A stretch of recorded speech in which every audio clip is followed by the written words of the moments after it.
ओम। बार बार एक प्रश्न किया जाता है कि महान धर्म को कैसे ढूंढें, महान मत को कैसे ढूंढें। इन प्रश्नों का बहुत अच्छा उत्तर आपको देता हूं। इस धरा पर पूरे विश्व में दो ही ऐसे मत हैं, ऐसी धाराएं हैं वेद की, वैदिक सनातन धर्म की, जो महान हैं, जिनका मैं सम्मान करता हूं। जब भी यह आचार्य आलोक सुबह उठता है, उठते समय इसका मस्तक इन दो विचारधाराओं के आगे झुक जाता है। क्या हैं? हिंदू और सिख। जी हां, दोनों वेद की संतानें हैं, वेद से ही निकली हैं, वैदिक सनातन धर्म से निकली हैं। क्यों महान हैं ये प्रश्न आपके मन में आ रहा होगा। इसके विषय में कुछ बातें आपको बताता हूं। सिख धर्म से प्रारंभ करते हैं, हिंदू तक पहुंचेंगे, दोनों की महानता को एक साथ समझेंगे। सिख धर्म का जो ग्रंथ है, संविधान है, जिसके अनुसार प्रत्येक सिख को चलना चाहिए, वह है गुरु ग्रंथ साहिब। उसकी पहली वाणी में गुरु नानक देव जी के शब्द वहां पर लिखे गए हैं। क्या कहते हैं? गुरु नानक देव जी के विषय में ऐसा कहा जाता है कि 2 वर्ष की आयु तक उन्होंने कुछ बोला नहीं। माता पिता को चिंता होने लगी, बोले अरे बच्चा ये क्या है भाई, बोल ही नहीं रहा, कहीं कोई बीमारी तो नहीं है, गला खराब तो नहीं है, कोई दोष ना हो बालक में। पर 2 वर्ष में वह बालक बोला, और पहला शब्द क्या बोला? ओम। पहला शब्द ही ओम बोला है। आजीवन ओम का जाप करते रहे, ओम का प्रचार करते रहे। इसीलिए पहले ही गुरु ग्रंथ में पहली वाणी क्या लिखी गई है? सतनाम एक ओंकार, कर्ता पूरक, निर्भव निर्वैर, अकाल मूरत, अजूनी सैभम गुरु प्रसाद। अर्थ क्या है? परमात्मा का एक नाम ओम है। महानता देखिए, पूरे उपनिषदों का सार गुरु नानक देव जी ने एक वाणी में दे दिया है। महानता देखिए, विद्वता देखिए उस विद्वान की। सारे उपनिषदों का सार, ईश उपनिषद का पूरा सार यहां पर दे दिया है एक वाणी में। क्या कहते हैं? कि परमात्मा का एक नाम है केवल, वो है ओम। सबको रचने वाला वही है। वह निर्भय है, उसे कोई भय नहीं है, द्वेष से रहित है। निर्वैर यानी कि द्वेष से रहित है, किसी से द्वेष नहीं करता वो। अकाल मूरत है, काल से मुक्त है। जो काल को चलाने वाला तो वो है, पर काल से स्वयं मुक्त है। अजन्मा है, वह अजन्मा है, उसका जन्म नहीं होता, स्वयंभू है, स्वयं से उत्पन्न है, और गुरु कृपा से ही उसे प्राप्त किया जा सकता है। जब आप गुरु के पास जाते हैं तो आपको वह प्राप्त होता है। अब हिंदू धर्म क्या कहता है? हिंदू धर्म का आधार वेद उपनिषद आदि हैं। आप उपनिषद को पढ़ें, ना हो सके वो भी मुश्किल लगे तो आप रामायण महाभारत पढ़ लें। महाभारत का एक भाग गीता बहुत प्रचलित है, उसे पढ़ लें आप। यही बात कही गई है कि परमात्मा कभी जन्म नहीं लेता, उसका केवल एक नाम है, वो ओम है। सभी को रचने वाला वही है, उसे कोई भय नहीं है, कोई राग नहीं है, कोई द्वेष नहीं है। काल को चलाता है लेकिन फिर भी काल से मुक्त है। अजन्मा है और स्वयंभू है। ईश्वर, प्रकृति और आत्मा, ये तीन को स्वयंभू कहा गया है। तीनों का जन्म कैसे हुआ कोई पता नहीं है, हमारे पास रिकॉर्ड नहीं है। लेकिन ऋषि महर्षि जो हमसे बड़े विद्वान हैं, हम तो तुच्छ प्राणी हैं, जो ऋषि महर्षि हैं, जो ब्रह्म ज्ञानी हैं, उन्होंने ऐसा कहा कि ये तीनों जो हैं स्वयं से उत्पन्न हुए हैं। आत्मा को उसके मार्ग के लिए साधन प्रदान करते हुए प्रकृति को, उसका प्रकृति का रूप ईश्वर परिवर्तित करता है और शरीर आदि बनाता है।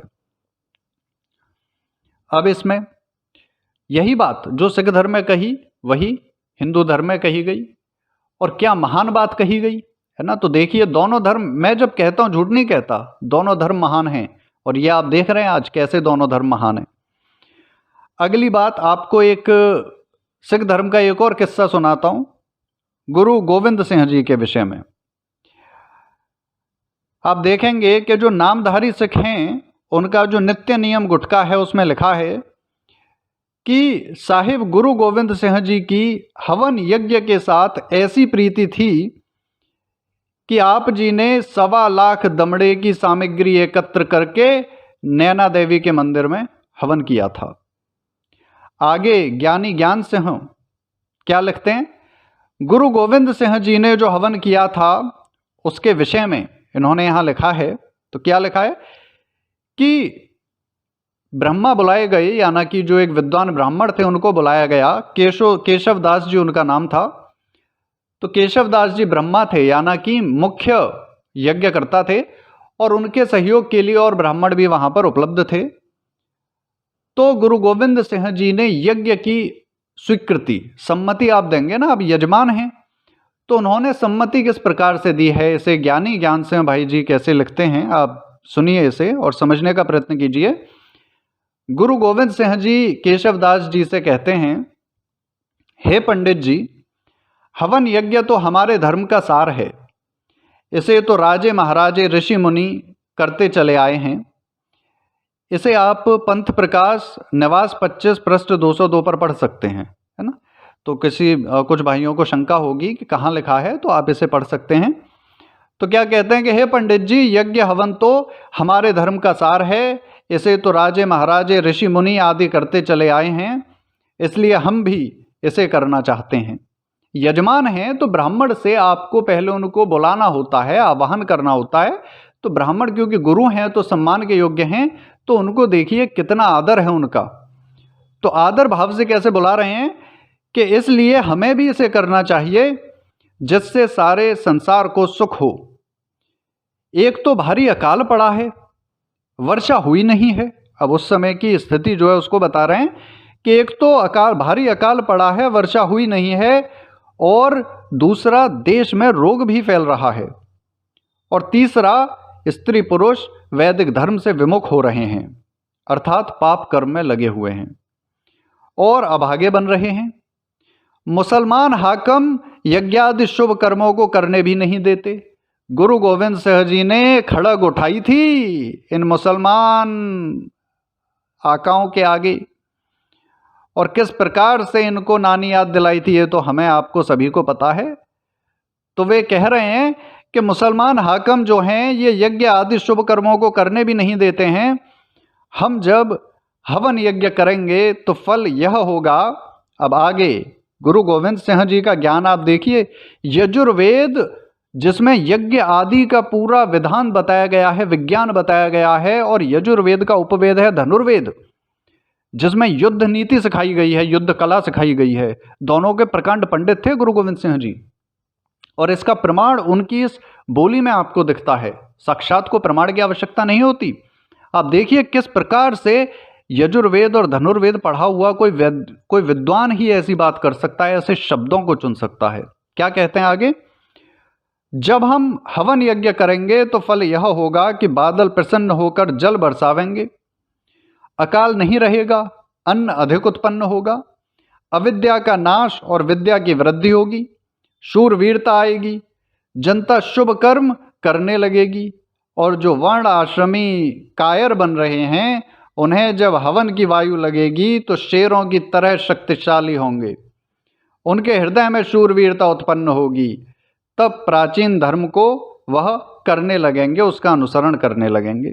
आगे क्या कहते हैं, इनमें प्रभुता आएगी, आरोग्यता, क्रांति, विजय का ज्ञान और उत्तम संतान उत्पन्न होगी। अब प्रजा के लाभ की यहाँ उन्होंने बात की कि प्रजा को यज्ञ हवन करने से क्या क्या लाभ होंगे, और देखिए प्रजा के लाभ के लिए स्वयं यज्ञ हवन कर रहे हैं। राजा ऐसा होना चाहिए, नेता ऐसा होना चाहिए, है ना। आगे क्या कहते हैं, निर्भयता, यश और सब दैवी गुण गुरु घर में आ जाएंगे, भाग्यवान बालक जन्म लेंगे, शीतल आदि रोग नष्ट होंगे, काम क्रोध आदि आसुरी भाव यज्ञ हवन को देख कांपने लगेंगे, सत्य धर्म आदि 52 प्रकार के गुण जो ऋग्वेद में लिखे हैं वे अवश्य ही जगत में आएंगे जब हम विधिवत हवन यज्ञ करेंगे। अब सोचिए इस प्रकार की बात जिसने ऋग्वेद और यजुर्वेद नहीं पढ़ा वह व्यक्ति कैसे कर सकता है। तो गुरुओं की विद्वता, उनका ज्ञान तो उनकी बोली में दिखता है बंधु, है ना, कितने विद्वान हैं गुरु। आगे क्या कहते हैं, यह हवन यज्ञ, अब आगे इन्होंने लिखा है ज्ञानी ज्ञान सिंह जी ने क्या लिखा है आगे कि यह जो हवन यज्ञ है कई मास तक यह होता रहा, पंडित केशवदास इसके ब्रह्मा थे और कई ब्राह्मण यज्ञ में सहायक थे। गुरुजी यजमान थे। गुरुजी अर्थात गुरु गोविंद सिंह जी, वो कौन थे? यजमान थे। जब यज्ञ पूर्ण हुआ तो जनता में बहुत उत्साह दिखा और इस यज्ञ का उत्तम फल निकला कि वर्षा हुई। तो आगे ज्ञानी ज्ञान सिंह जी लिखते हैं, पंथ प्रकाश निवास 25 पृष्ठ 202 पर ही आगे लिखा है, सतलुज नदी के तट पर गुरुजी के बाग में एक सुंदर जगह देखकर यह ऐतिहासिक यज्ञ होने लगा। चैत्र मास संवत 1754 के नवरात्रों में शुभ लग्न में आरंभ किया गया। पूरा उन्होंने वर्णन दिया है। पूरा ये होता है हिस्ट्री, इतिहास जो है ऐसे बचा रहता है, ऐसे विद्वानों के कारण। तो आभार मानता हूँ ज्ञानी ज्ञान सिंह जी का, जिन्होंने पूरा रिकॉर्ड ये रखा। भारी सामग्री के साथ घी की धार पर नाले की भांति हवन कुंड में पड़ती थी। 4 मास तक यह हवन हुआ और उसके पश्चात बड़ी वर्षा हुई। फसलें खेतों में लहलहाने लगीं, ऐसी वर्षा हुई। जो मनुष्य स्वयं को अधिक ज्ञानी समझता है, जो मनुष्य ऐसा मानता है कि वो बहुत कुछ सीख गया है, मैं केवल एक ही बात कहना चाहूँगा जिसे मैं अपने जीवन में अपना कर चलता हूँ। जो हमारे गुरु हुए हैं, ऋषि मुनि विद्वान हुए हैं, उनकी बातों को सुनो और उसको अपने आचरण में, अपने जीवन में, अपने चरित्र में अपनाओ। जब हम ऐसा करेंगे, अब हिंदू धर्म में आप देखिए, उपनिषद में बार बार यज्ञ की महिमा कही गई, बृहदारण्यक में तो बार बार यज्ञ की बात की गई है, ईश उपनिषद में यज्ञ की बात की गई है, जगह जगह यज्ञ की चर्चा है। जहां भी आप वेद उठाइए, उपनिषद उठाइए, आप दर्शन देखिए, रामायण देखिए, आप महाभारत देखिए, हर जगह यज्ञ का विधान बताया है, उसके गुण बताए हैं। वहीं सिख धर्म में गुरु गोविंद सिंह जी इस प्रकार से यज्ञ की महिमा को बताते हैं। आप सभी से मेरा यही निवेदन है, हिंदू और सिख 2 महान मत हैं, तो महान ज्ञान की धाराएं हैं।